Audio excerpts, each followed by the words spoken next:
Good morning बच्चों, आप सभी कैसे हो? आज आप ठीक होंगे। जैसा कि आप लोगों को अलैंगिक जन्म की विधियां पढ़ाई जा रही थी, ठीक है। अब अलैंगिक जन्म की विधियों में भी आप लोगों को पढ़ना है आगे पौधे के अंतर्गत काय जन्म कैसे होता है या पौधे में जन्म कैसे होता है, ठीक है। Vegetative reproduction in plant, vegetative reproduction in plant के अंतर्गत आप सभी कई मेथड को पढ़ेंगे। अब इसके अंतर्गत देख लीजिएगा कि वेजिटेटिव रिप्रोडक्शन के काय जनन के कितनी विधियां होती हैं, ठीक। तो काय जनन की 2 विधियां होती हैं। कौन कौन? नेचुरल और आर्टिफिशियल। कौन कौन होती हैं? नेचुरल काय जनन और आर्टिफिशियल काय जनन। इसको इंग्लिश में बोलते हैं नेचुरल वेजिटेटिव रिप्रोडक्शन और सेकेंड आपका है आर्टिफिशियल वेजिटेटिव रिप्रोडक्शन, ठीक।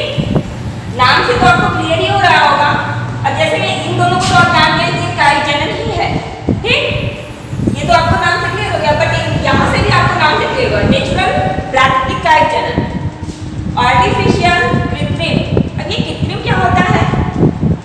मानव के द्वारा, ऐसा जनन जो मानव के द्वारा कराया जा रहा हो उन्हें क्या कहते हैं? आर्टिफिशियल वेजिटेटिव रिप्रोडक्शन के नाम से जानते हैं, ठीक है। तो सबसे पहले हम क्लियर कर लेते हैं नेचुरल वेजिटेटिव रिप्रोडक्शन को। नेचुरल वेजिटेटिव रिप्रोडक्शन होता क्या है, सबसे पहले हम इनको जान लेते हैं, ठीक है। ऐसा वेजिटेटिव रिप्रोडक्शन जो प्रकृति प्रदत्त हो, मतलब प्रकृति के ही द्वारा होता हो, उन्हें हम नेचुरल वेजिटेटिव रिप्रोडक्शन कहते हैं। इस प्रक्रिया में प्राकृतिक रूप से पौधे का कोई एक भाग क्या होता है? मातृ पौधे से पृथक होकर, अपने मदर सेल से क्या होते हैं?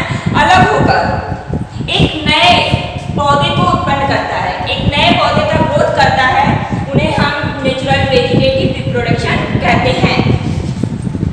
इस प्रक्रिया में भाग कौन कौन लेता है? जैसे में हो गया, चलो मान लिया हमने कि नेचुरल वेजिटेटिव रिप्रोडक्शन करवाया जा रहा है, पौधे खुद कर रहे हैं, अपनी मातृ सेल से अलग हो रहे हैं, लेकिन पौधे का कौन सा ऐसा भाग है जो अपनी मातृ से अलग होगा? ये भी तो हमें जानना जरूरी है।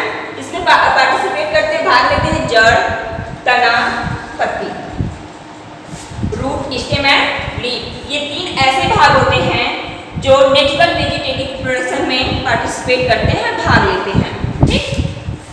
आगे हम पढ़ेंगे अब इनकी विधियां क्या होती हैं। विधियां जानेंगे तभी तो उसमें कितने प्रोसेस आते हैं उनको जानेंगे।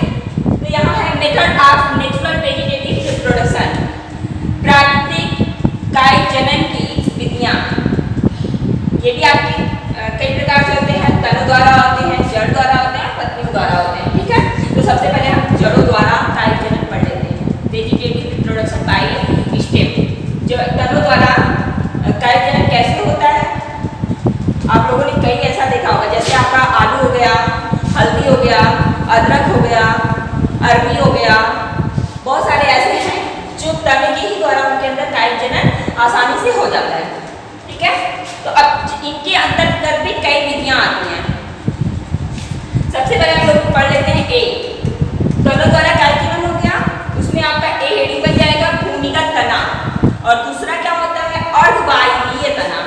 भूमिगत तने में भी कई भाग होते हैं, ठीक, और अर्धवायवीय तने में भी क्या होते हैं? कई पार्ट होते हैं। तो सबसे पहले हम भूमिगत तने के भागों का अध्ययन करेंगे, ठीक है। भूमिगत तना क्या होता है? इसकी इंग्लिश है अंडरग्राउंड स्टेम। भूमिगत, भूमि के अंदर पाया जाने वाला, यहाँ हेडिंग से आप निकालिएगा, भूमि के अंदर जो ग्रोथ करे और ग्रोथ करने के बाद वो क्या करे? ऊपर अपने नए पौधे को उत्पन्न करे, वो क्या होते हैं? भूमिगत तने होते हैं, अंडरग्राउंड, जमीन के अंदर, ठीक। अब इसमें देख लेते हैं तनों का कुछ भाग क्या होता है? भूमि के अंदर रोपित कर दिया जाता है और धीरे धीरे वो क्या होते हैं? बड़े होने लगते हैं।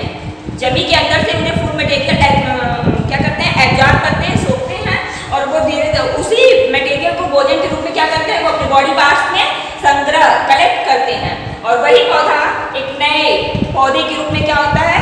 उत्पन्न होता है। तने का कुछ भाग भूमिगत वृद्धि करता है में इकट्ठा करने में सक्षम होता है और वही पार्ट किसी भी पौधे का वही भाग उनका एक पौधे के रूप में रूपांतरित हो जाता है। ठीक, अब इसको रूपांतरित होने के लिए भी तो हमको जानना जरूरी है कि इनमें ऐसा क्या पाया जाता है जिसके कारण वो रूपांतरित हो जाते हैं। सेकेंड पॉइंट में देख लीजिएगा, इनके ऊपर क्या होती है, एक आई, जिसको हम लोग बोलते हैं ना कि आंख है। आलू, आप एकदम सिंपल सा एग्जांपल हम लेते हैं एक आलू का।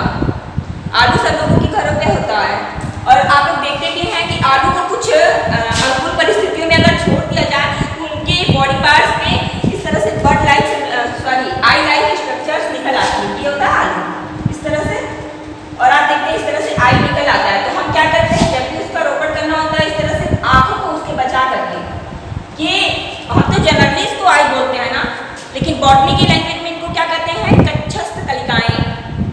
इनको कच्छस्थ कलिकाओं के इस तरह से आंखों को बचा करके काटते हो, फिर इसको क्या करते हो, खेतों में ले जा करके रोपित कर देते हो। रोपित करते हो ना, यही कच्छस्थ कलिकाएं ऐसे ही निकलती ना, धीरे धीरे इनका लीफ निकलना क्या होता है, स्टार्ट हो जाता है और यही लीफ डेवलप करके एक नए पौधे को जन्म देता है और नीचे आपको स्टेम के रूप में आलू भी मिल जाता है, मिलता है ना, वही है। इस पर उपस्थित कच्छस्थ कलिकाओं से नई शाखाएं निकलती हैं। ये उनकी कच्छस्थ कलिकाएं हो गई, इन्हीं को जब रोपा जाता है तो उनसे क्या होती है, नई शाखाएं निकलना शुरू होती हैं। अब क्या वो नई शाखाएं जमीन के अंदर ही निकलेंगी? नहीं, वो धीरे धीरे मृदा से बाहर आना शुरू हो जाती हैं और मृदा से बाहर आकर एक नए पौधे को क्या करती हैं, उत्पन्न करती हैं। विद एग्जाम्पल आलू। ठीक, अब इसके अंतर्गत हमको क्या पढ़ना है, प्रकंद, घनकंद और शल्ककंद। ये तीन एग्जाम्पल हमें भूमिगत तना के अंतर्गत पढ़ना है। अब ये प्रकंद क्या होता है, घनकंद क्या होता है और शल्ककंद क्या होता है, सबसे पहले हम इनको जानेंगे। इतना आपको समझ में आ गया होगा? ठीक है, अगर आपको जहाँ ना समझ में आएगा तो आप फिर क्वेश्चन पूछ सकते हो।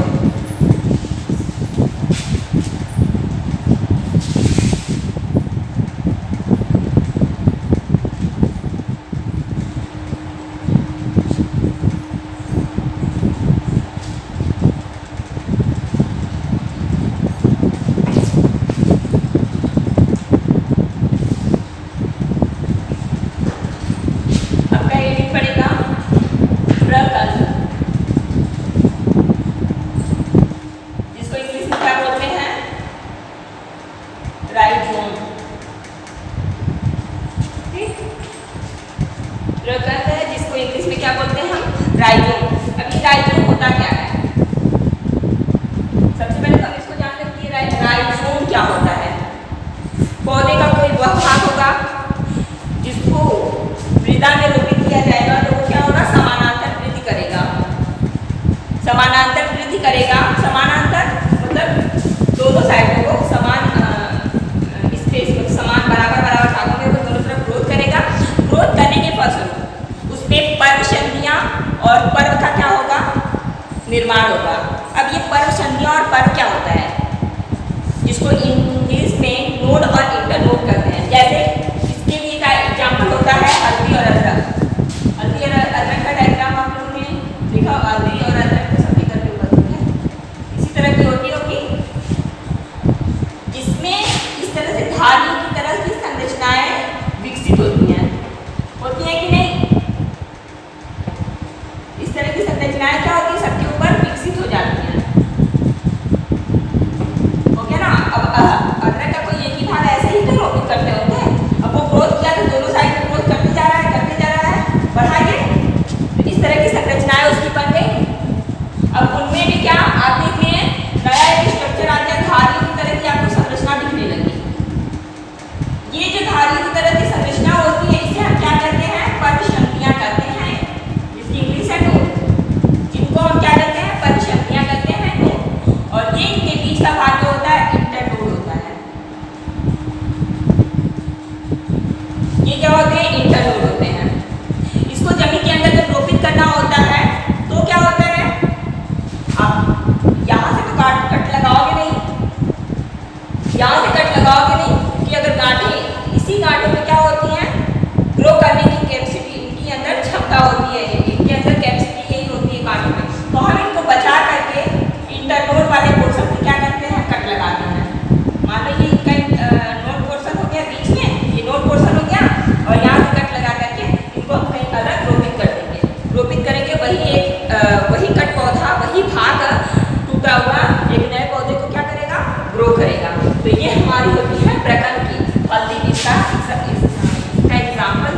ये क्या करती हैं, ऐसे ही लीफ लाइक संरचना इनके अंदर निकलना शुरू हो जाती है और ये नए पौधे को क्या करती हैं, ग्रो कर देती है। बिना कट लगाए भी ये आसानी से ग्रो हो जाती है। कुछ लोग तो हल्दी के क्या होते हैं, कुत्ती क्या बोलते हैं, कुत्ती को भी बचा के रखते हैं और उन्हीं कुत्ती को तोड़ करके कहीं अलग रोपित कर देते हैं, तो वो कुत्ती भी एक नए पौधे को क्या करती है, उत्पन्न कर देती है, ग्रो कर देती है। ठीक है, तो इसको हम पहले परिभाषित करते हैं।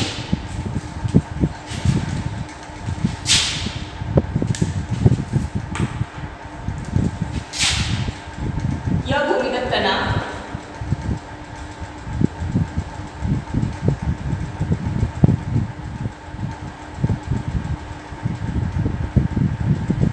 मृदा के भीतर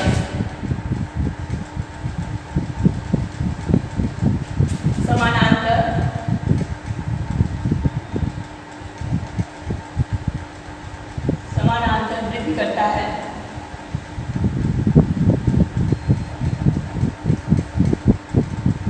समानांतर क्या कर रहा है, वृद्धि करता है। इस पर परिसंधियां, जिसको हम नोड बोलते हैं, तथा पर्व, जिसको हम इंटरनोड बोलते हैं, इस पर परिसंधियां तथा पर्व विकसित होते हैं या उत्पन्न होते हैं, विकसित होते हैं। ठीक है, और इन्हीं परिसंधियों और इंटरनोड की मदद से हम क्या करते हैं, इसे एक अलग स्पेस पे आसानी से रोपित कर सकते हैं। इसका एग्जाम्पल हम लिख लेते हैं, यहाँ तो लिख लिए हैं हल्दी और अदरक। ठीक है, सेकंड हम लोग पढ़ लेते हैं घनकंद।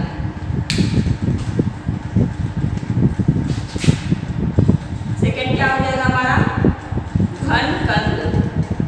घनकंद क्या होते हैं, जिसकी इंग्लिश होती है कार्ल।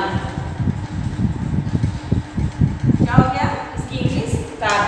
अब ये घनकंद क्या होता है, यह भी इसी प्रकार का पौधा होता है जो भूमि के अंदर ऊर्ध्व वृद्धि करता है। ये ऊर्ध्व क्या होता है, ऊपर की ऊर्ध्व ना वृद्धि करता है। इसमें भी क्या होती हैं, परिसंधियां उपस्थित होती हैं, बट सल्क पत्र के नीचे इनकी परिसंधियां होती हैं। इनमें भी परिसंधियां उपस्थित होती हैं जो सल्क पत्रों से क्या होती हैं, ढकी रहती हैं। और वही सल्क पत्र हटने के बाद ये एक नए पौधे को क्या करती हैं, उत्पन्न करती हैं। क्या हुआ घनकंद का एग्जाम्पल, यह एक प्रकार का पौधा होता है जो ऊर्ध्व वृद्धि करता है, मतलब लंबाई में वृद्धि करता है। इनके अंदर परिसंधियां सल्क पत्रों से ढकी रहती हैं और सल्क पत्र के गिरने के बाद यह एक नई पौधे या नए कलिकाओं को क्या करते हैं, उत्पन्न करते हैं। जैसे एग्जाम्पल इसमें क्या ले लेते हैं हम, अरबी और जमीकंद। अरबी और जमीकंद क्या होते हैं, इसके उदाहरण होते हैं।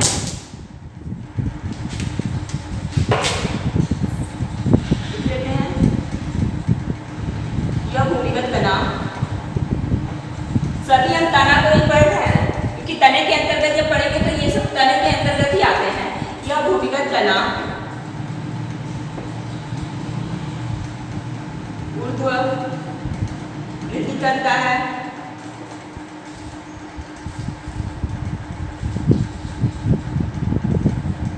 इस पर उपस्थित परिसंधियां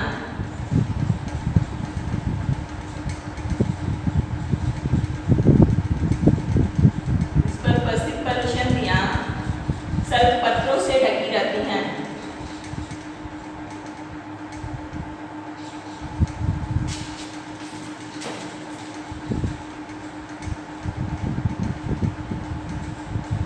सल्क पत्रों से ढकी रहती हैं और वही सल्क पत्र जब क्या करेंगे, नीचे की ओर गिरेंगे या गिर जाएंगे तो वो एक नए पौधे को क्या करेंगे, उत्पन्न करेंगे।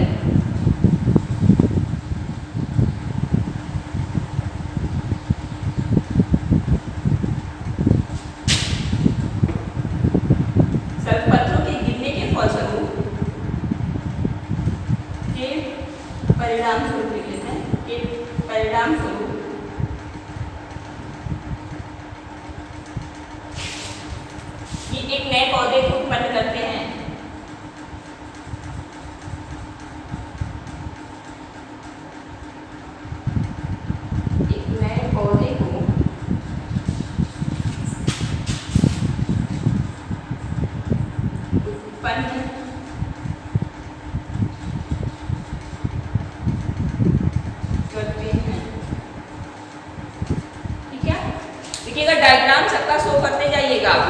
डायग्राम किसी को छूटना नहीं चाहिए।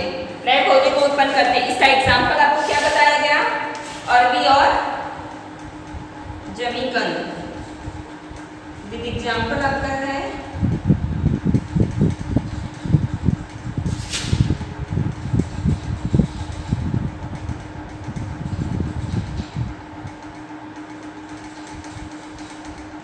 बायो में आपका डायग्राम सबसे मस्ट होता है।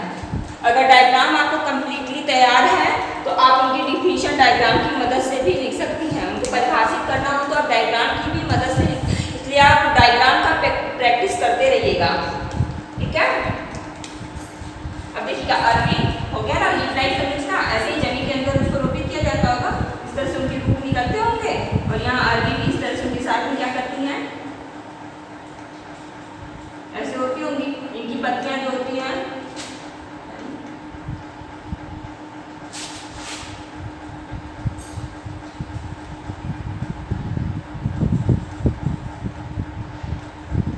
ऐसे ही क्या करते हैं, ऊपर की ओर उठते रहते हैं। ठीक, सर्वपत्रों से तो ये हो गया ना कि सर्वपत्र तो यही है, ये नीचे से भी निकलता है, धीरे धीरे ये ऊपर आता है ना। देखिए सर्वपत्र से यहाँ से, और जैसे जैसे ये ऊपर जाते हैं तो नीचे अनुकूल परिस्थितियों में क्या करता है, जमीन से मिनरल्स वगैरह एब्जॉर्ब करता है, जिसको क्या वो भोजन के रूप में अपने उन्हीं संरचनाओं में क्या करते हैं, कलेक्ट करते हैं। जो उनका बॉडी पार्ट स्ट्रक्चर होता है उसी में वो सभी मटेरियल को, मिनरल्स को, न्यूट्रिएंट्स को क्या करते हैं, वो एब्जॉर्ब करते हैं, सोखते हैं, जिसके कारण वो उनके शरीर में एक फूड मटेरियल के रूप में क्या होते हैं, कलेक्ट होते जाते हैं, भोजन के रूप में इकट्ठा होते जाते हैं। इस तरह वो आसानी से क्या करते हैं, ग्रो कर लेते हैं। आपका लास्ट हेडिंग है सल्ककंद। तीसरी हेडिंग आपकी है सल्ककंद, जिसको हम क्या कहते हैं इंग्लिश में बल्ब।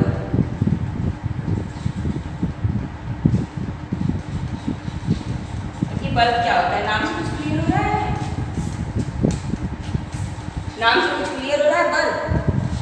अच्छा, आपको बता दीजिएगा बल्ब लाइक स्ट्रक्चर्स किसका होता है? कोई ऐसा देखे हैं जो आपको संरचना में बल्ब के आकार में दिखे? अभी तक आपके कोई भी ऐसे वेजिटेबल्स आए हैं घर पे, सब्जियां वगैरह जो आपको बल्ब लाइक स्ट्रक्चर में दिखते हो? देखे हैं? कुछ भी नहीं देखे होंगे तो आप जनरली तो ये चीज देखे ही होंगे, लहसुन और प्याज सबके घर में उपस्थित है। लहसुन और प्याज, उसकी स्ट्रक्चर्स कैसी होती हैं? सेम बल्ब की ही आकार की होती है, इसी तरह की तो होती है।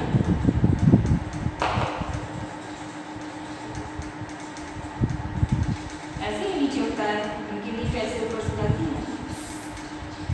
ठीक, इस तरह से ये आसानी से क्या करते हैं। अब देखिएगा ये प्याज में तो एक गूदेदार संरचना होती है, जितना भी उसको खोलते जाएंगे सब तरफ उनको आपको जो छिलके के रूप में मिलेगा, उनके गूदेदार संरचना उनकी ही शरीर से आपको अंग प्राप्त होंगे। उनके बॉडी पार्ट्स के कोई स्ट्रक्चर्स होती हैं, तो आप उनके अंदर एक सल्कपत्र के रूप में गूदेदार स्ट्रक्चर्स होते हैं। लहसुन में भी वही संरचना होती है, कलियों में वो होते हैं ना, उनकी भी संरचना तो ऐसे होती है, लेकिन उनमें क्या होती है, कली ऐसे कर करके लगे होते हैं। पार्ट्स को आप निकाल देते हो। इस तरह की संरचना किसमें होती है, सल्ककंद प्याज में होती है। ये बल्ब, इसी को आप क्या करते हैं, जमीन में रोपित कर देते हैं, छोटी संरचना होती है, स्ट्रक्चर। अभी आप लोग जनरली देख लो कि बहुत ज़्यादा दिनों के प्याज हो जाते हैं, जैसे साल भर बीतने वाले होते हैं और प्याज को किसी अनुकूल परिस्थिति में रख दिया, उसको नम मिल रहा है और थोड़ा सा मॉइस्चराइजर मतलब नमी वगैरह प्राप्त हो रही है, तो वो क्या करते हैं, ग्रो करना शुरू कर देते हैं। अभी ठंडी का सीजन आएगा, जो भी प्याज वगैरह होगा तुरंत उसमें क्या होंगे, पौधे, प्लांट्स क्या करेंगे, जनरेट करना शुरू कर देंगे, विकसित होना शुरू हो जाएंगे। ये तो आप अपने घर पे देख सकते हैं, जितना भी बताया जा रहा है सब आप प्रैक्टिकल कर सकते हैं। आलू को भी रोपित कर सकते हो, और अरबी और ये जमीकंद को भी आप आसानी से भूमि में रोपित करके देख सकते हो। हल्दी और अदरक को भी रोपित करके दे सकते हो।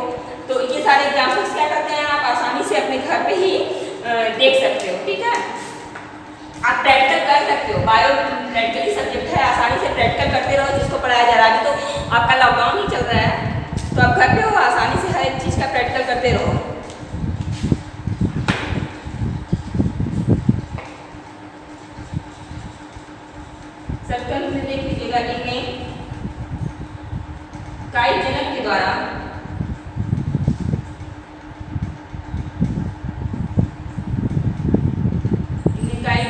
द्वारा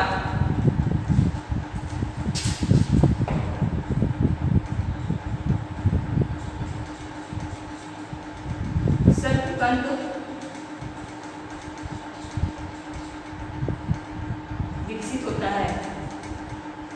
शल्कतंतु क्या होता है? विकसित होता है। विकसित होता है। इनका तना क्या होता है? छोटा होता है।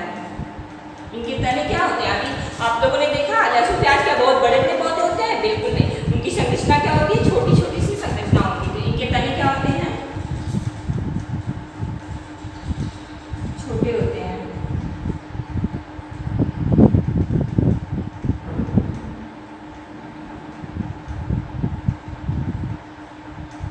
इनके तने छोटे होते हैं तथा तने के चारों तरफ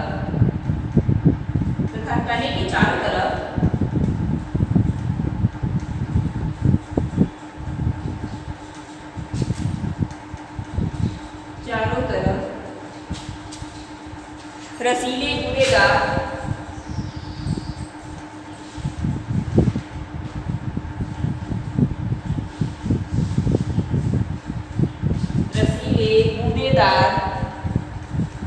शल्कपत्र पाए जाते हैं।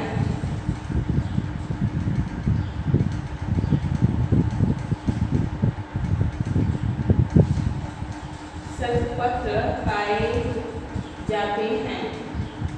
ठीक है। और वही शल्कपत्र के अंदर क्या होती है? कक्षक कलिकाएं उपस्थित होती हैं। शल्कपत्र पाए जाते हैं तथा इन्हीं शल्कपत्र के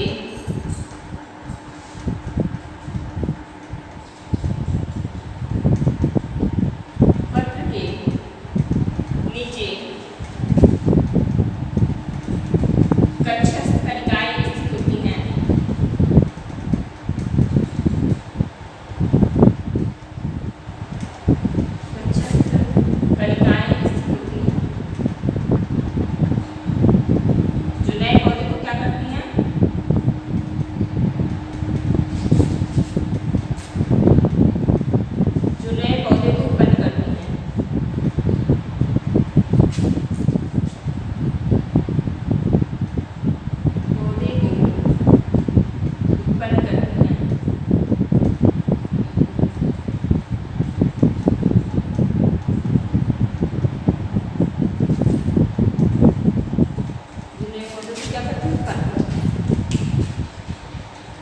अभी तक आप लोगों ने क्या पढ़ लिया?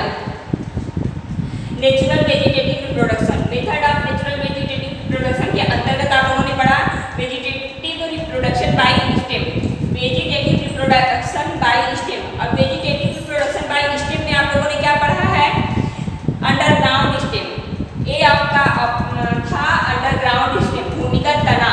अब भूमिगत तने के अंतर्गत भी आप लोगों ने उनके 3 टाइप्स होते हैं, तीनों को पढ़ लिया। मतलब 3 तरह से उनके अंदर भूमिगत ग्रोथ हो सकता है। तो हम लोगों ने प्रकंद पढ़ लिया है, राइजोम जिसको बोलते हैं, घानकंद पढ़ लिया जिसको कॉर्ड बोलते हैं, और शल्ककंद बोल दिया जिसको हम बल्ब बोलते हैं।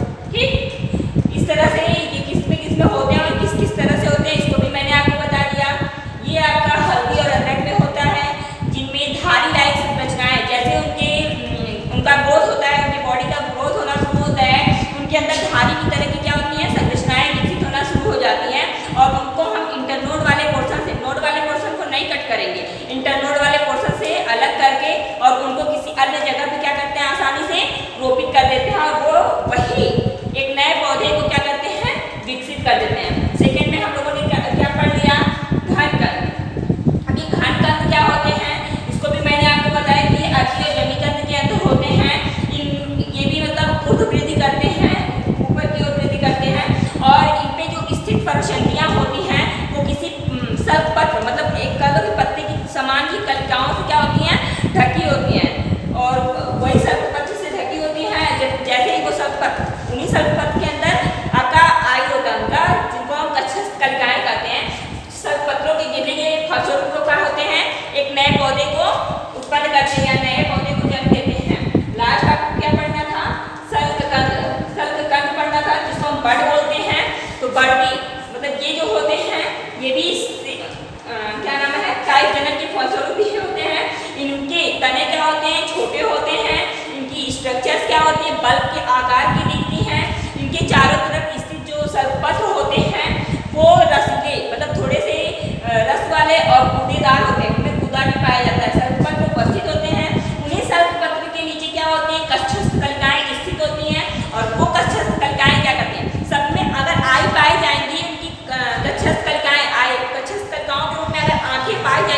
तो वही एक नए पौधे को क्या करेंगी, ग्रो करेंगी, उत्पन्न करेंगी। तो इनके अंदर जो होती है कक्षक कणिकाएं उपस्थित होती है, वही कक्षक कणिकाएं एक नए पौधे को क्या करती हैं, उत्पन्न करती हैं।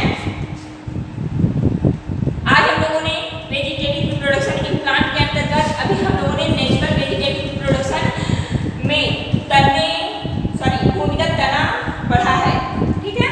अब वायवीय तना हम लोग पढ़ेंगे अगले स्टेप में, ठीक है। आप सभी को समझ में आ गया होगा। जहां भी आपको ना समझ में आए प्लीज आप मैसेज करके पूछ लीजिएगा, ठीक है। समझ में आ गया? मैं उम्मीद करती हूँ आपको समझ में आ गया।